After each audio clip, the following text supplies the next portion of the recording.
Welcome to Gray Overload. I'm Anthony, and Intel has another security flaw. This one is called Netcat, and AMD's Threadripper lineup that's coming in November is premiering 24 cores only.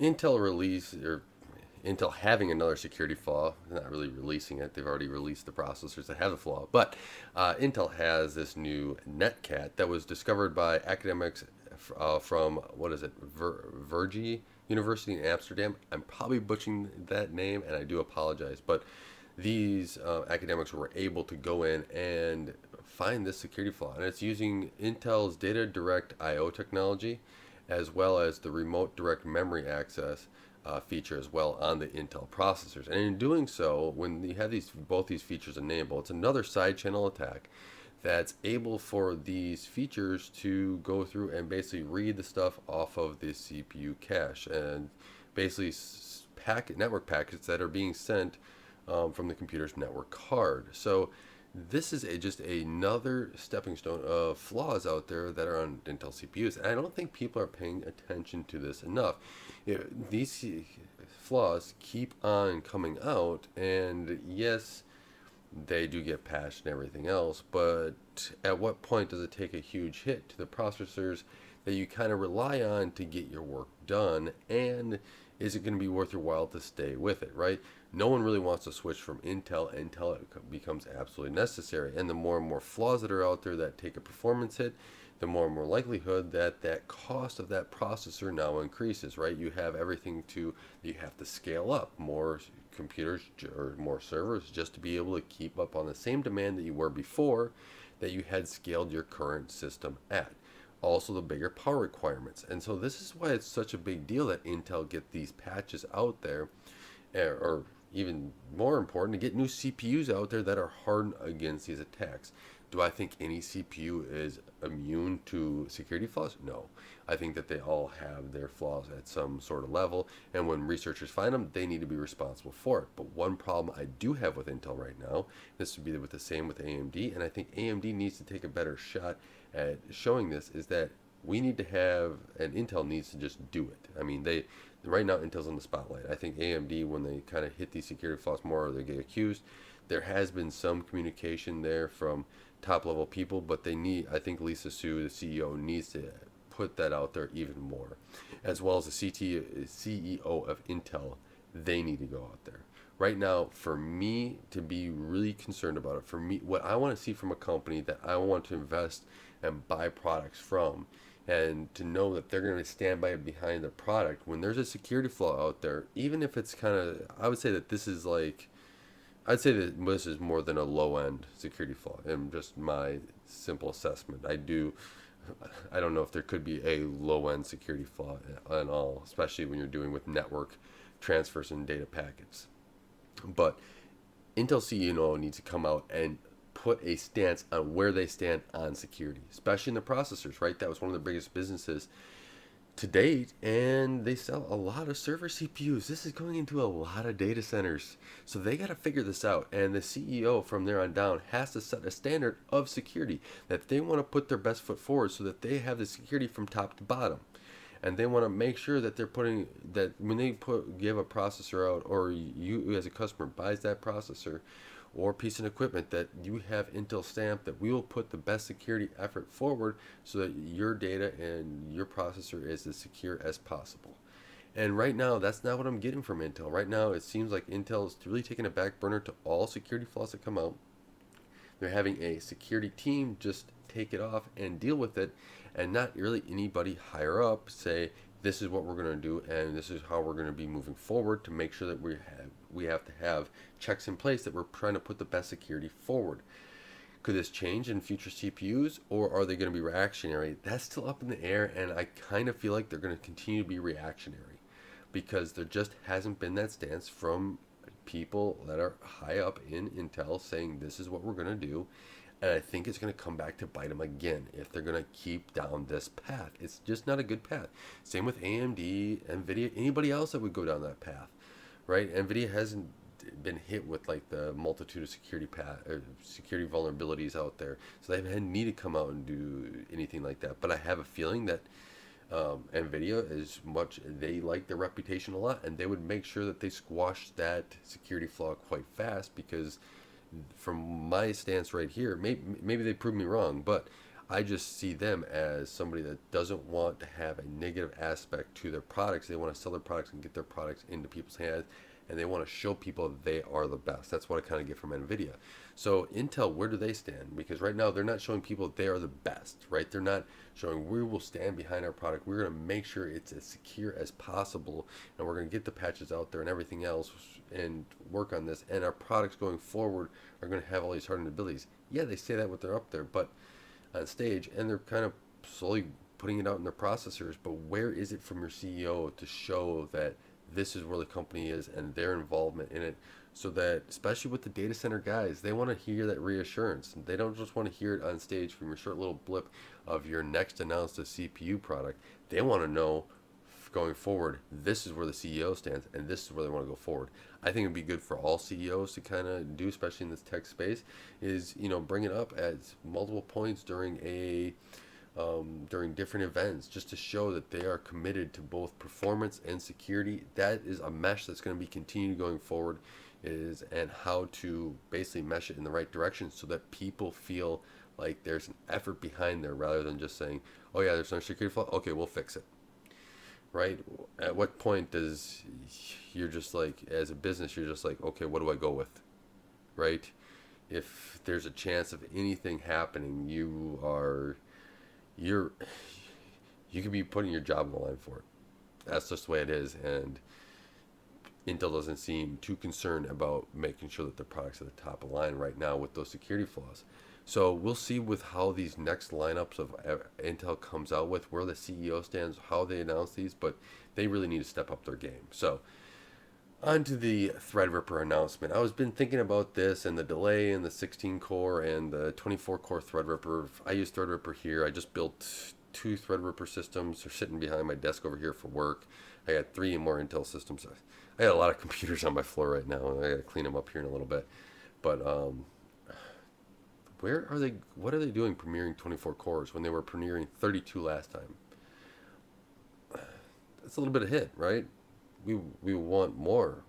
I expect from AMD and any company to come up with more or better products each and every time.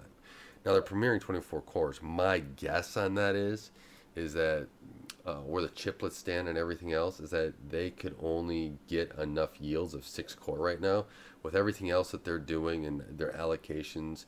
And my guess is Epic is selling way better than what they anticipated. We will see from financials in Q3 and rolling into Q4. Q3, that's usually a pretty good quarter, very good quarter, and Q4 is usually, I believe, I'm trying to remember AMD's history here, but I don't have the numbers directly in front of me. I thought it was just slightly lower than Q3 or something like that. I could see it just continuing to ramp here for the next, 4 quarters with these epics. And does TSMC have enough of that as well? Production space for all the wafers that AMD has bought, or maybe they might buy extra at a higher cost if they can, because if they're selling more than what AMD anticipated, this could be a great thing for AMD, a bad thing for consumers actually, right? Because if AMD has such big orders, especially on Epic, especially on Ryzen, well, I mean, we can include Radeon too, but right now NVIDIA has the major mind share, and even if they start selling like hotcakes, all that is that's all 7 nanometer production through TSMC, and prices will go up, right? We're already seeing it with the 3900, right? With how high that is. I believe I saw today on Newegg, I was looking it up, it was like $700 and some dollars. I was like, that's, that's right there where the 16 core is supposed to be. So, to me, it comes back to yields and how and where they're going, right? How many 48 cores are out there? I don't know for the whole Rome line, that's Epic server line. I don't know how they're selling or the 8 cores, because if the 6 cores are selling through on all these SKUs and the 8 cores are just going to Epics because you can't get 8 cores down fast enough, yeah, this is crazy, right? AMD is in a great spot to make a lot of money. Probably, I hope that they don't increase their prices, but they probably could. and a 24 core, to me, they have to come in at or lower where they were before with the previous 32 core Threadripper, the second generation one. I built two of those, and they're great systems, right? But to me, they just have to come in probably at the same price or lower, depending upon what it is. Now, you have to remember, Intel also is going to release a product, and they said that they're going to be faster than what they were before, or price per performance, I should say. They said price per performance. Who knows if they're going to be better? But they said price to performance is going to be better than what AMD's was 32 core and the previous Intel one. Well, previous Intel one is not too hard to do. It was $2,000 for 18 cores. Intel, come on. But how is that all going to roll out? Me personally, I do think that AMD is just having a huge amount of they're selling out of stuff. That's just my feeling that I'm getting, and my thought process is that they're selling so many epics, and they're just trying to put everything, all these 6 cores down. Where is that bidding process all going and I don't think that Threadripper is going to stay at the top 5% of chips, just because I think there's going to be so much manufacturing of epics now, and that has a huge tick up that is probably all sliding down, right? If you produce more in this section, then more of your good dies are going to be up here rather than in the Ryzen lineup. I think Ryzen for the first and second generations were a lot heavier, probably on the user line. They probably made a ton of money on the whole enterprise line, but it just seemed like maybe more chips probably went through there. And now with Rome kind of picking up, Epic Rome, this next generation, there's going to be a lot more selling on that line. And yeah, AMD's going to have to fill in everything else. And as you see, as a result, we have a shortage. So the 16 core, I bet you it will launch in November. I think AMD kind of re-looked at everything and said we can do November. Will it be a paper launch? It could be. I don't think AMD is going to delay it again. They're not going to want to, but they're going to have, if they can't get it out as much supply as they want, it's going to be limited. It's going to be a paper launch, which I don't like either. I don't. I'd rather have it full launch, but it's better than nothing. I think they want it out this year, and they don't want to delay it into 2020. And I think that they're giving themselves enough time in November of launch that if it is a paper launch, that they can hopefully have some enough supply out that even if it is high, that they can get it to users by Christmas.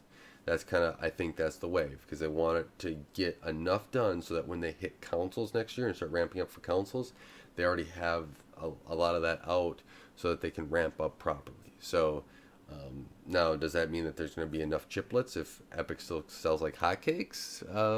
Yeah, that's a whole other thing. I think that that's why it's going to be limited launch, is because if Epic keeps this up, and I don't see Epic slowing down, right? We have another security flaw from Intel. At what point does Intel cost more than AMD, right? If you are doubling up all your racks because of security flaws, because you're taking a performance hit on the same users, well, then that's way more power, right? And that's something that you have to look at. A data center is going to look at it. A user like me, heck, I'm in a house, right? Now, if I keep, a whole bunch of computers in here, that's something I probably look at. But, it's not as like a server room where they're calculating that all out. So that's my gut, is that this 24 core, I wish it was a 32 core that they were launching for this and premiering. That should be the top dog. Now, maybe they will have a top dog of that eventually, but this just kind of shows me that they are struggling to get enough chiplets out, because I think everyone out there fully expected a 32 core on at least the quad channel AMD. I think that a lot of people probably expected at least a 48 core too, that AMD was going to release. And if they're premiering a 24 core at first, that's slightly disappointing, because we want to see a full lineup, but that's also telling to show us where AMD is kind of going and how they can keep these things in stock. And what I would like to know is maybe, and we'll probably see this a little bit more in third quarter, because they'll probably hint at certain things of how that trajectory is going. But if Epic orders or the whole server section take a huge jump up and semi-custom, it's not consoles right now. This generation is kind of over with, right? We already know that the PS5 is coming out. We already know the Xbox, next generation Xbox is coming out.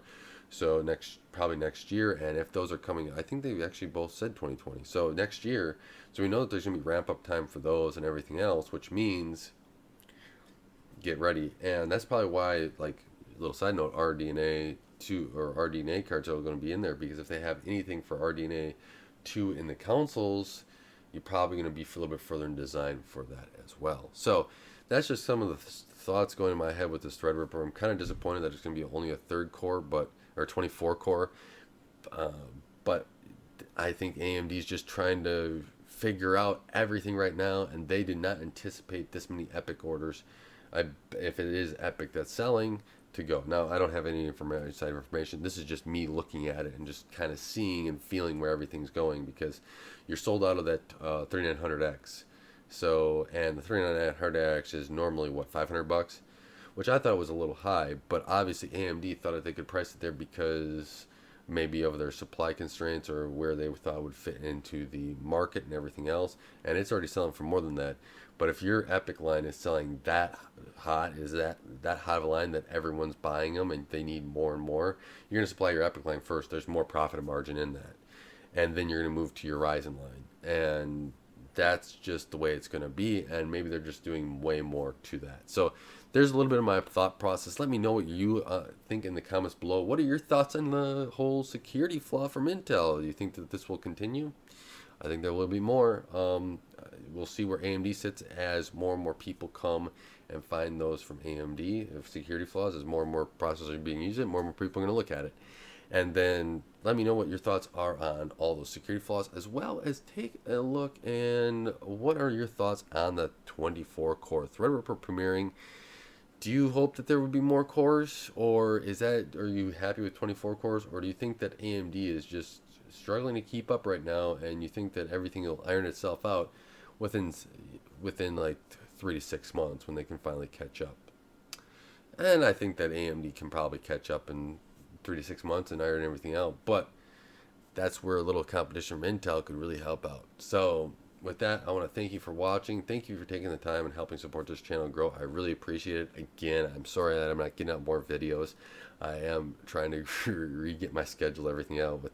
I have some family issues that I'm dealing with. I'll be dealing with them for a while. So as I figure everything else, I'm getting some more help this week to help me out around the house, so I don't have to do everything. But it's been good. It'll be good once it's all done and complete. So just pray for me out there, and I do pray for our family, so that would be greatly appreciated as well. I do want to say God bless, and until next time, don't forget to like, share, and subscribe.